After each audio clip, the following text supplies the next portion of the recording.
Welcome to the Fish House Nation podcast. Today we have Chip Leer on the show, and we're at the St. Paul Ice Show, so an opportunity to talk to a lot of different people, and we wanted to talk to Chip just because, Chip, you pretty much know Minnesota, especially when it comes to ice fishing, when it comes to walleyes, so thanks for coming on the show. Oh, it's great to be here, and what a fun event as everybody kicks off the ice fishing season. Yeah, this is so cool, and I love having the studio right here in the show, and we've got people walking by you, and just it's always a big event. It's kind of the party of the year when it comes to ice fishing here. If you don't leave the St. Paul Ice Fishing Show frothing at the mouth to get on the ice and go, the sport is definitely not for you, because even it's one of those moods that you can feel it in the room. I mean, you get in here and you just get all caught up in it. I mean, the excitement for the sport is like nothing else. I mean, in the fishing world, this is as close to the Bassmaster Classic as you can get. And I'm not joking. I mean, you get the Bassmaster Classic, I mean, it's all bass all the time, the excitement, the fun, and you leave there wanting to go fish bass, right? You do the same thing at this ice show. Yeah, it's amazing. And really the weather set up perfectly because we've had some ice already, especially the northern parts of the state. But we got a nice warm weekend this weekend to keep people off the ice and hopefully in the show, right? Well, we hope they get down here. I mean, it kind of makes the world go around. We got to, obviously, all these manufacturers are here to show their new wares, and hopefully that anglers like them, spend some money on them, so they can go develop better stuff, so we got better and cooler stuff next year. Exactly. What have you been up to here lately? I've been doing a lot of things. Of course, I do a lot of work with the National Walleye Tour, so I'm doing all of their television and stage work there, and you know, major walleye tournaments, open water tournaments have been a big part of my life for a lot of years, and I'm still up to my eyeballs in that. At the same token, my company Wildside, we are really kind of every 3 to 5 years you kind of go through a little evolution and you kind of rebrand and relaunch yourself, and I'm doing just that right now. So gearing up to launch new newsletters and new digital marketing options. So anybody that's out there who wants to get to fishingthewildside.net, you can sign up for the newsletter and keep up to speed with everything that's happening in my world. You plan on getting out on the water anytime soon? Where are you headed? I'm probably going to go, I live in Walker, Minnesota. We've got some great small lakes in my neighborhood. I have only been on the smallest of lakes, meaning a couple hundred acres. But I know that Red Lake has been really strong, and I'm sure I will get up there the next few days after this show. Yeah, what do you know about Red Lake lately? What's going on up there? There's the ice conditions that I'm told from the people that have been up there is better than I should expect. Good ice. It's in really good shape. There's some limitations on how far you can go out depending on where you access the lake from, but it's setting up nicely, and I really like this forecast. It's supposed to tank, right? And if you like ice fishing, we need some brutally awful weather in December to ensure we've got a good, long, stable ice season. When everyone else swears at the weatherman, we all smile and give them a thumbs up. You don't have to go fishing that day, but just know that it's working for you when you do get out there. Exactly. You're wearing a Northland fishing tackle shirt on. We know that that's one of your folks, one of the people you work with. What do they got new? What are they showing off at the show? There's a few things. Northland Tackle really has come up with some great things going into this 2020 ice fishing season here. A whole new series of ice fishing rods that are pretty innovative from the sense that they're using a specific type of graphite in the rods, a technical graphite that is unique and unique to them that they work to develop. And with that, it does a really good job of building the spring bobber into the tip of the rod. So you can feel a positive bite as well as you can feel a negative bite. And they've combined that with some very light line guides there. They're going to stand out on the ice. You're going to see them because of the fact that they're all color coded. They've got bright chartreuses and oranges. They've got traditional colors like brown too.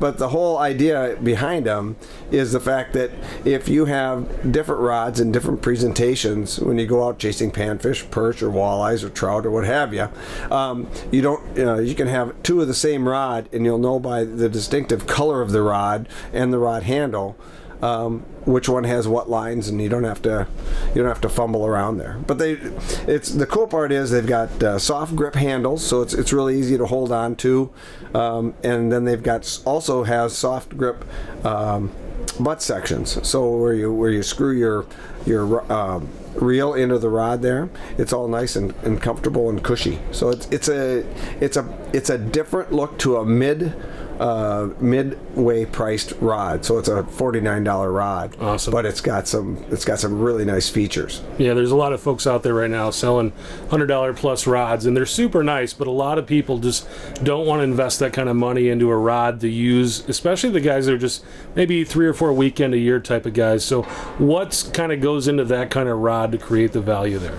Well, I think it is, first and foremost, with any fishing rod, it's the blank. And you've got to have a sensitive enough blank that, the rod is much more important than the $14.99 rod that you see there in a lot of these. It gives the rod, it gives the lure the action that it needs to entice a bite, and that's what gets overlooked a lot in the world of ice fishing. Is most of the time we're not looking at that lure the same way, those rods the same way we look at open water rods when we know that we want to make a lure dance or jiggle, or you want a jig to do something specific. The ice rod is just as important for that, and that's what is going on inside of these ice rods from like Northland. It's got soft and supple enough tips, and there's different variances. So whether you're fishing, trout lures that are a little bit heavier, or you're using lightweight panfish rods, the rod blanks are ground down to the point where it really does have that strike indicator right in the tip. Awesome. We wanted to have you on to talk about another project that you're working on, MN Fish. Tell us about that. Yeah, MN Fish, if you're not familiar with it, is a consortium of industry stakeholders. So this came out of a meeting that a group of manufacturers had a number of years ago, where it was brought to everybody's attention that inside our state of Minnesota, that there is an enormous amount. This industry is big. It's $4.2 billion inside the state of Minnesota.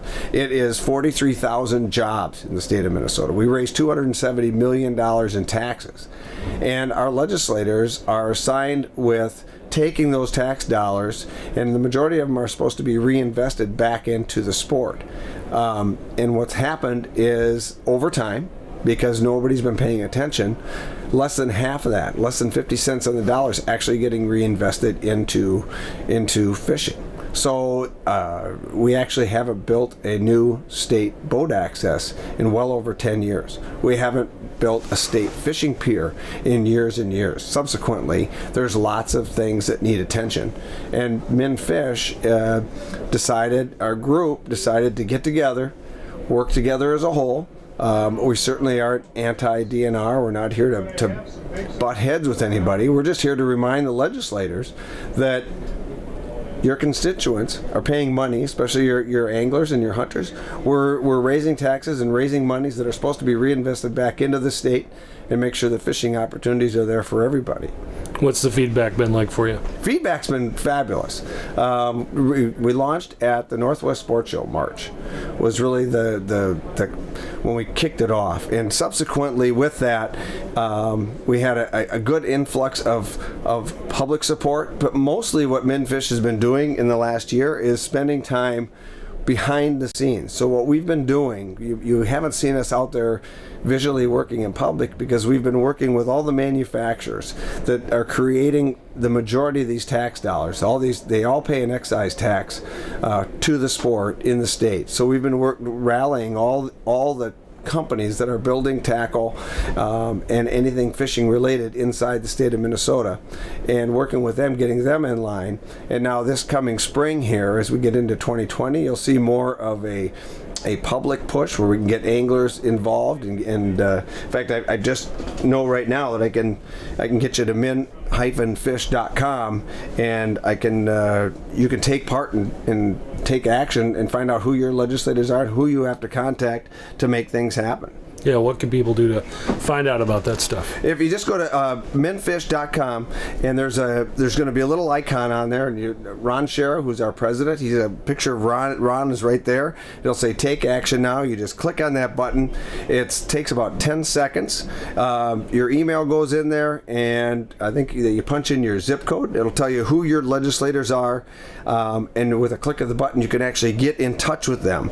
And as we move through this 2020 legislative legislative session. I mean, some of the things, just to give you an idea of what we're striving for here. We're trying to raise $10 million for the restoration of 2,242 public boat ramps. So because if you fish lately or fish on any body of water, you realize that the state boat ramps are really in dire need of some money. We also want to make sure that we've got trying to raise $1 million out of these tax dollars for state boat accesses and having docks at those accesses. Our state fisheries hatchery system is in trouble. The DNR, per request from the DNR, they're screaming that we need to give those some attention. So we're trying to get somewhere close to $30 million, Rose, so we can raise some fish and keep the fishing and provide more opportunities for more people to catch more fish that way. So there's a lot of opportunities. They're all listed at min-fish.com. You can get a look there and see where we're at, what we're doing. I know that these things are going to evolve and change over time as the legislative sessions kick into gear and people's interest levels vary a little bit. You're gonna watch things evolve and change, but to stay in touch, get there, sign up. It's free to be a member. It's free to have your voice heard. We're here on your benefit. That's the best part of this. There's paid memberships too, and we certainly need some money to accomplish our goals. But first and foremost, we formed the organization to represent Minnesota angler and to give them a voice in St. Paul and not have them cost a dime, because there's enough money out there that we can have fishermen looking out after fishermen. Yeah, what are some of the? I mean, you talked about the dock access stuff, but what are some of the other obstacles and things that maybe the Minnesota, our lakes are facing? What are some things that you see as issues right now? Well, of course, aquatic invasive species is something that we're all aware of. The interesting thing about AIS is inside of Minnesota, the fishermen, I know a lot of times get blamed for that. But of all the lakes that are available in Minnesota, at this point, there's only 4%, I think, or somewhere in that are actually infested. So it's really more of an awareness campaign to let everybody know that there's 95% of our bodies of water that aren't infested.